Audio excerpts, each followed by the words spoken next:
So no gameplay here. I just want to get right into what I like and don't like about the game. For me, the melee combat simply sucks. There's just no sugarcoating it. There's no block. There's no parry. There's no dodge. There's no fast travel. There's no inventory expansion, though there is that 100 slot pneumatic tube container thing that you can run across a couple of times throughout the game here and there. There's no weather. There's no day and night cycle. Investigation is fun with no like real mission objectives. Instead, you get leads and then you get clues from those leads. And then you'll go to different areas. I think there's 6 different sub areas that you can visit that are kind of all like interconnected with loading screens. And then from there, the game really emphasizes you having to investigate like a lot in order to progress the story. The fact that you could technically kill every single NPC in the game, even some very notable NPCs, and still finish the game, I have to admit is notable. That is very interesting and something that is not often seen in video games. The weapon combat, I have to admit, with the guns are pretty fun, though what ends up not being too fun about it, depending on how good you are with inventory management, is the lack of being able to find enough room in your backpack to pick up all the ammo that you'll pick up, depending on the difficulty settings, which has amazing difficulty settings. You can have the enemies be super tough, but you can have your game world in terms of the loot scarcity be on actually pretty easy, so that you are going to come across a plethora of ammunition for your weapons. So I do very much appreciate that. The fact that there's like no glitches or FPS drops, at least not for me on PS5 Pro. Your mileage may vary. For me, I really do appreciate that. Okay? I really do. Now, people will dunk on the graphics. It looks last gen. I honestly think that it does look last gen. Just give me a second. However, on my list, I don't even make a mention of that. And the reason is real simple. If your game delivers a compelling experience that is just really fun to play, within reason, it's not like the graphics are dog shit, okay? Then I'm not too concerned about the game not looking next gen. Actually, it's technically current gen. Next gen's PS6. But anyhow, I can't really talk about that. They're not that bad for me, okay? What it comes down to for why I don't like the game overall, despite being a couple of things that I do like, it's just overall that vibe that I get, okay? You can meet a bunch of nice people at a party. There's like 10, 15 of you. You're all mingling, whining and dining, having a great time. Everybody's nice. Nobody's disrespectful. Yet somehow you are going to have out of that group a couple of people that you kind of preferred chatting with, whether you got along with them on a various amount of different topics or not. And some other people that you're just kind of like, you could do without them. This is that game for me. I could do without it. And in the end, in closing, I spent over $100 on this game because I'm in Canadian funds. I got the early access game. I'm only on day 3. I'm struggling to get through the game from a fun factor perspective.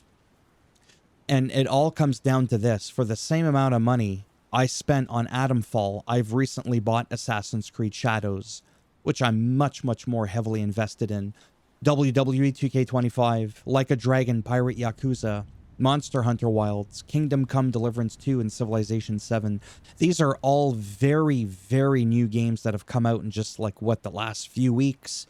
And although Atomfall is nothing like any of these games that are listed here, what they do have in common is the same amount of money that it took out of my bank account.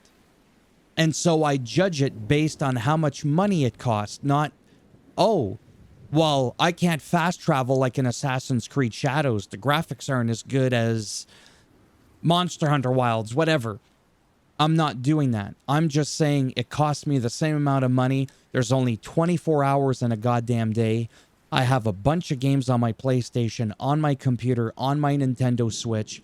I would rather right now, as soon as I'm done recording this video, I would just rather dump the time that I was going to put into Atomfall into one of these other games that I've just recently purchased.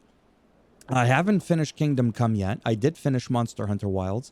I'm almost done Like a Dragon Pirate Yakuza, and I'm about 3/4 of the way through Assassin's Creed Shadows. So that's really what it comes down to. So Atomfall for me is not a bad game. It's not a shit game.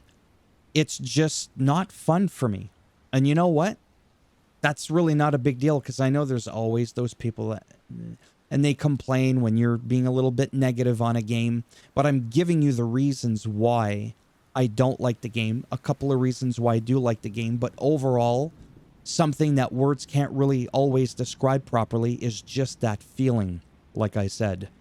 Sometimes you'll just play a bunch of games, you'll meet a bunch of people, whatever, and there's just some that you prefer more than others. Not everybody likes golf. Some people prefer tennis. Some people think those games are garbage and they're all about football. They think basketball is crap, but they like hockey. And for some other people, it's the complete opposite.